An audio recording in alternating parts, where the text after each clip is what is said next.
Thank you very much, Honorable Speaker, for giving me the floor. I equally see the opportunity to thank each and every presenters of these two countries, that is Liberia and Sierra Leone, for the meticulousness. Having said that, Honorable Speaker, it takes me to the Liberian country report.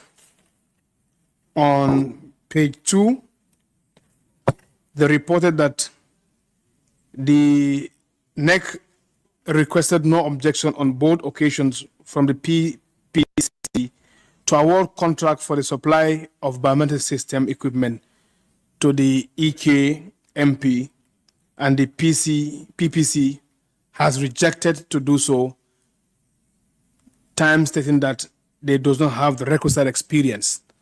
I want them to make clarity on that.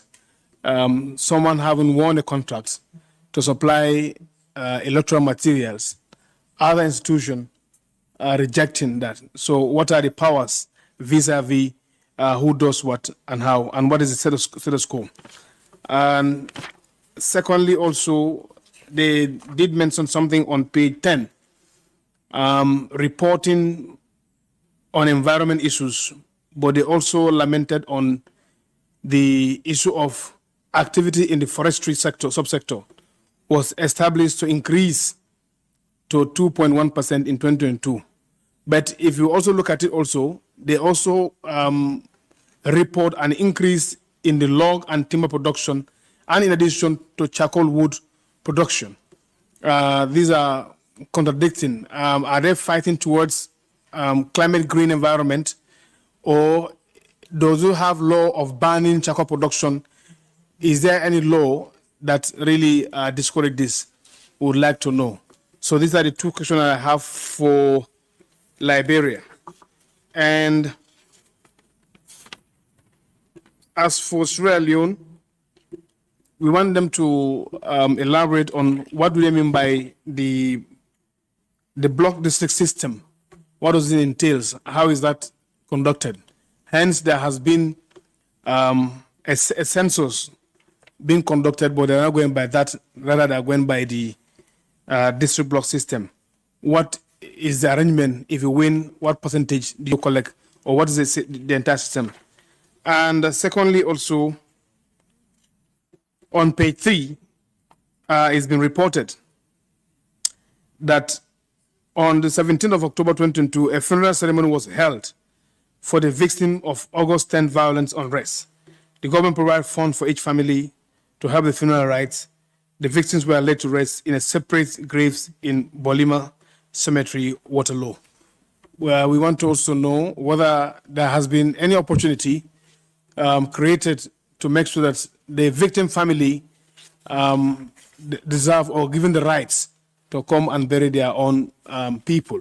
Has there been any avenue created to give back the bodies to the families of victims for them to be laid to rest? We're interested to know that. That is my question to the delegation. And I will stop here and give others the opportunity. Thanks so much. Merci à vous, Honorable Ogene. Thank you for yielding the floor to me.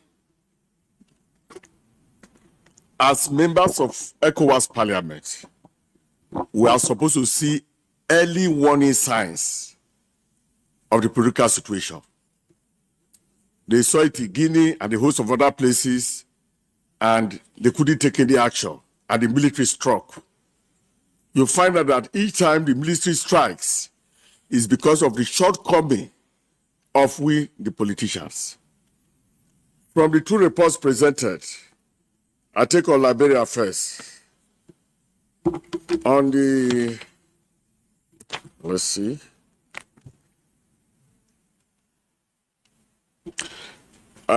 The first page just said the World Bank and other international organizations are reporting unstable political situation in Liberia ahead of 2023 presidential legislative election.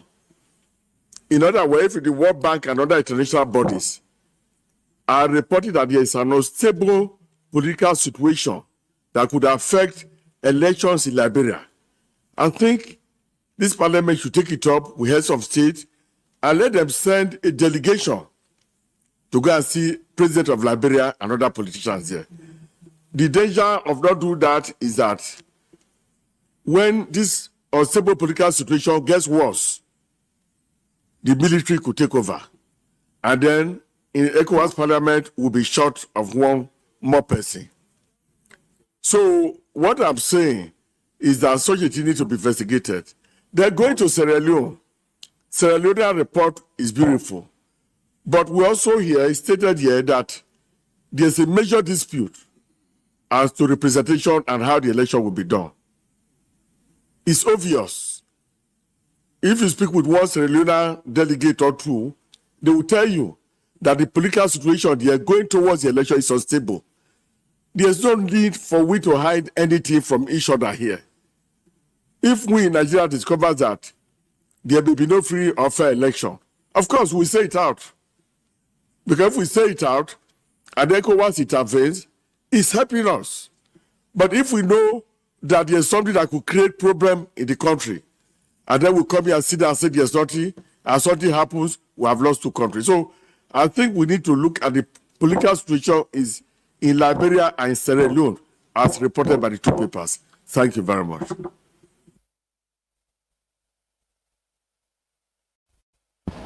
Merci, chers collègues. Honorable Damidela. Thank you, Mr. Speaker, for this opportunity. I also want to commend the presenters of the country report for both Liberia and for Sierra Leone. I'll quickly make my interventions as follows. On the country report presented by Liberia, I just want to draw attention to the controversies or apprehensions or inadequacies surrounding the preparations and the conduct of the national census.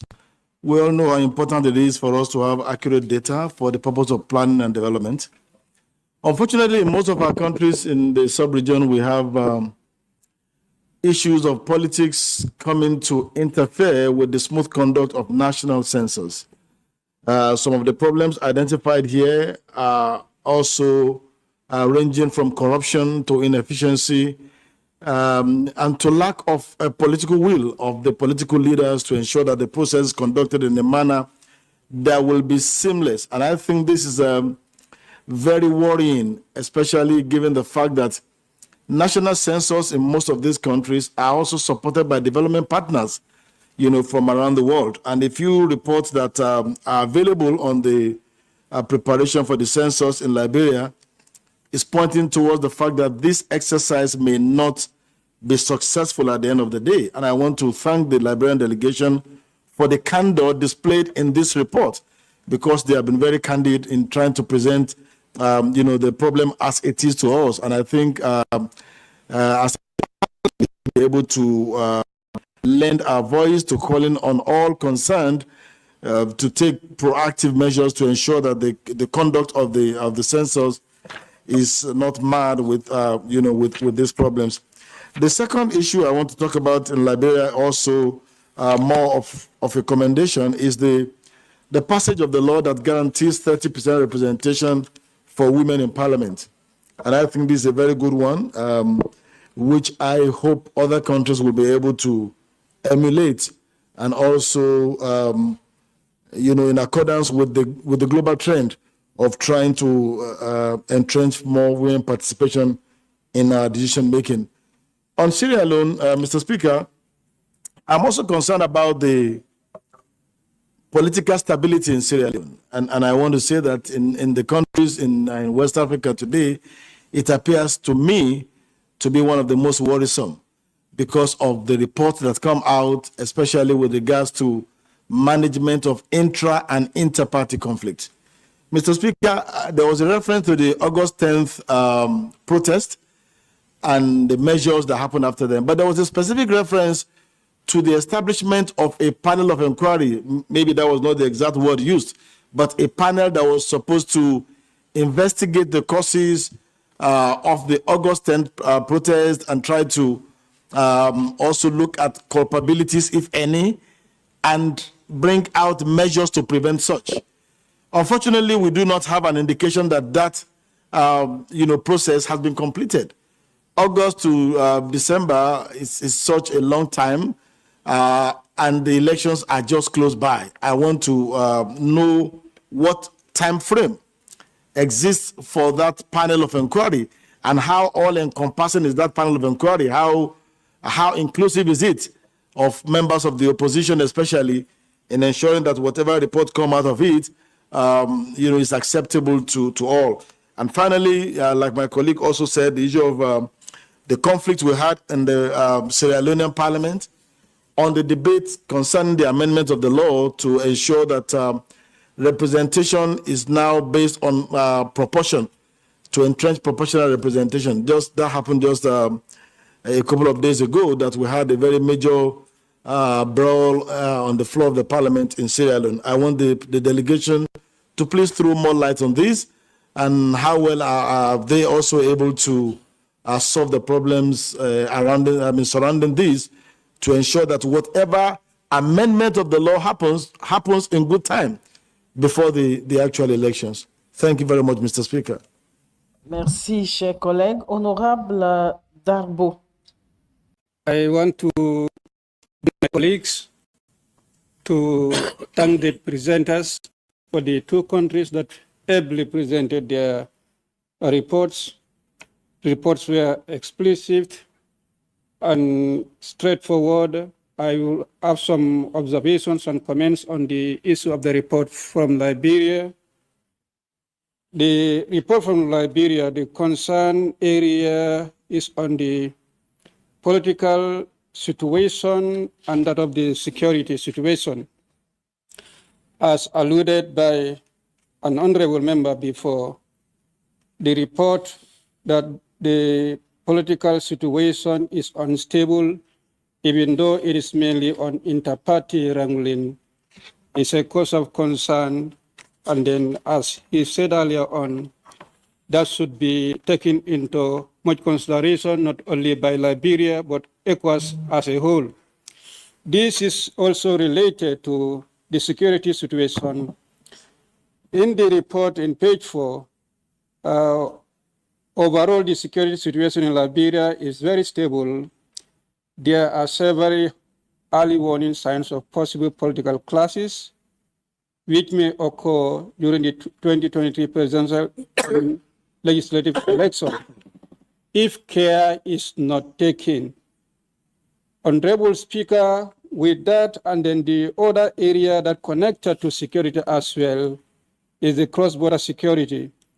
On that, it is noted that the influx of the migrants from these affected countries in Liberia, the volatile security situation along the borders, and the fragile state of the country raise the concern for the border security and require swift action on the part of the government and ECOWAS and other partners. Honorable Speaker, this is showing ECOWAS the early warning sign that Liberian delegation is very open, and they have shown us exactly what the security situation of the country is and what timely intervention ECOWAS is supposed to do to address the situation. Like my honorable colleague said, I think it's high time ECOWAS acts swiftly to address the situation. It is the same situation in Sierra Leone as well, even though the claim is that the political situation is stable, but there are looming concerns regarding the political situation. And I would also like to ask the time frame of the investigation that is going around the April 10 unrest. The incident happened way back in April. Now in December, there is no time frame. How far the investigation has gone, we need to know. And we hope the panel will do justice to the investigation, and equally, the government will also do justice to the report that will be presented to them by the panel. On that, I thank you. Merci, cher collègue. Honorable Diallo. Thank you, Honorable Speaker, for giving me the floor. Honorable Speaker, let me join my colleague thank the two countries, that is Liberia and Sierra Leone, for presenting their report. I would actually start with Liberia. Honorable Speaker, I would thank the Liberian delegation for actually giving us exactly what is happening in their country, especially the political and the security situation. If the Honorable Speaker can remember, recently there was a delegation to Liberia, which I was among. And then it seemed that exactly we met with most of the stakeholders, especially the political parties. And actually, I'm not actually preempting the report, but the information we gather from those political parties is exactly what the Liberian delegation reported. Then therefore, as the honorable member from Banjul said, it is actually an early warning, and then an ECOWAS definitely need to take a step. I was part of the delegation. We met the political parties, but actually it was a very, very, very tense discussion. When they are talking, you know that there is something in their mind. So we must be very careful with Liberia. On Liberia, before I go to Sierra Leone, on the sanctioning of the government official, on your last paragraph, you said they resign from their respective posts and the investigation had not been completed. It is because of that they resigned, the investigation stopped, or it is in progress. Then on your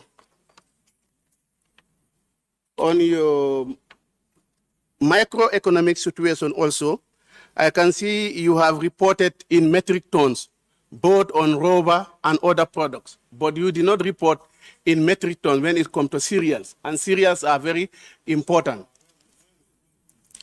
Then on Liberia, Honorable Speaker,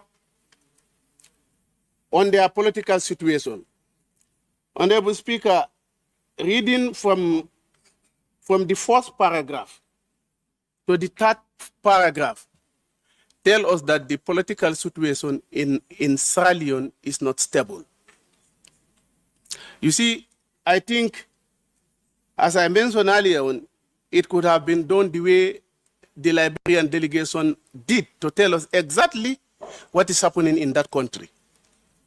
A situation where police are entering parliament to make sure that there is a decorum in parliament means that that country political situation is not stable. So I think Liberia, Sierra Leone definitely need to come and then tell us exactly what is the political situation in this country, because they are heading election by next year. Thank you. Merci, collègue. Honorable Sama.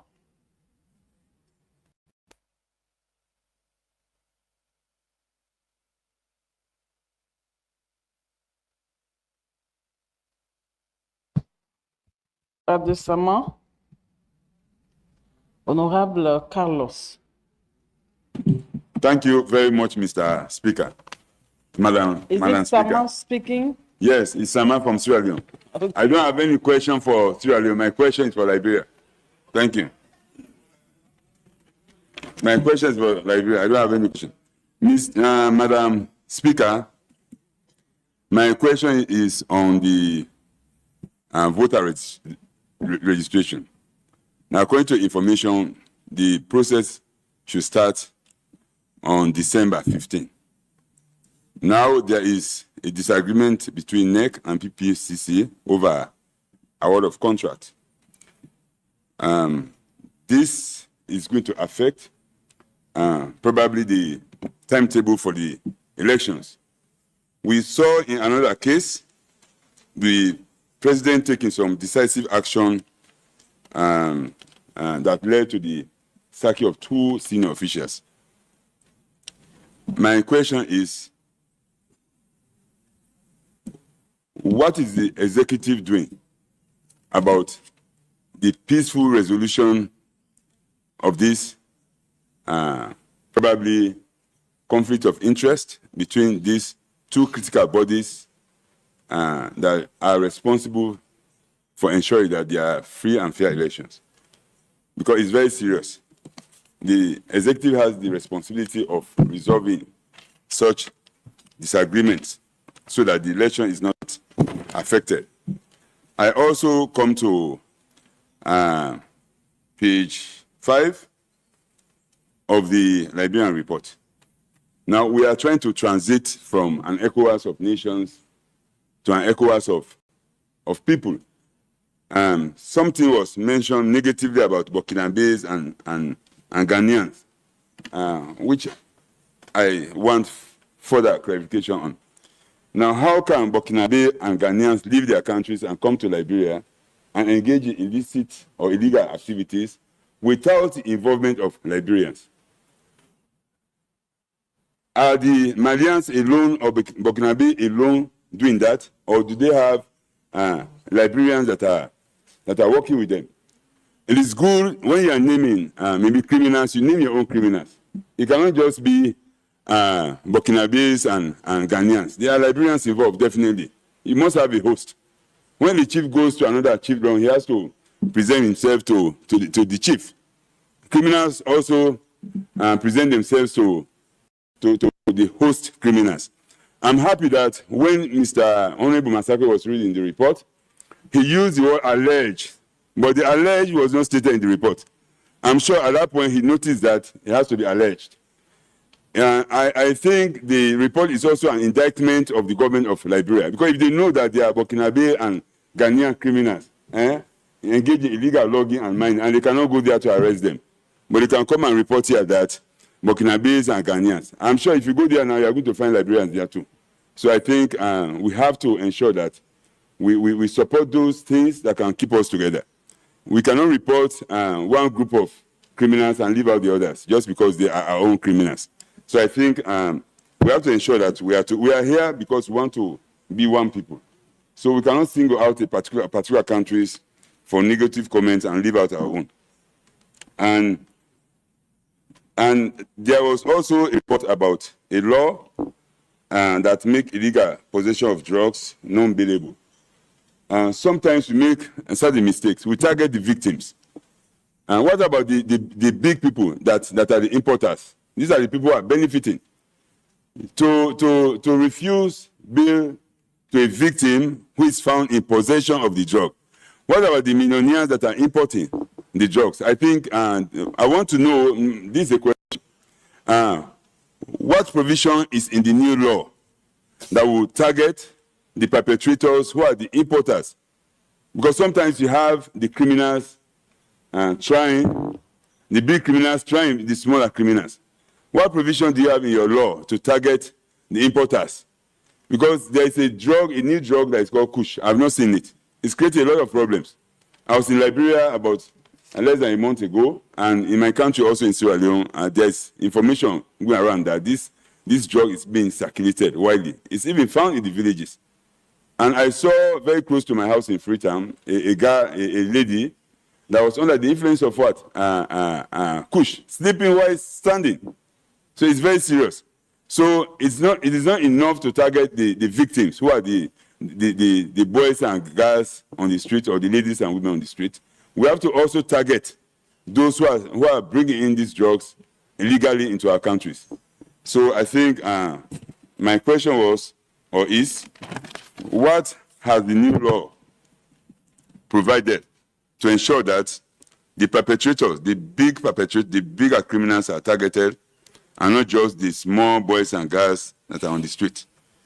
And on page 6, you spoke about reduce our strategic objective for increased equitable access to education. You spoke about reduced overage student population. I was interested in the word overage. I checked my dictionary. Overage means an excess or surplus, especially the amount by which a sum of money is greater than a previous estimate. How can this apply to reducing the overage student population? Overage student population. I want some clarification on that. For Sierra Leone delegation, I have no question for them. Thank you very much. How can you... Just before we get into the potency of the community parliament itself and whether or not it's fit for purpose at this moment, I'm aware, and majority of Sierra Leoneans are aware that the head of Sierra Leone's delegation to the ECOWAS Parliament is the parliamentary leader of the opposition, APC, Cheno Ramadan Majuba. So what happened that the report was presented by Honorable Veronica Kadisise in that parliament? I don't know the background situation of that, but I was in Abuja on Friday and he left on Friday. And Saturday, this report was presented.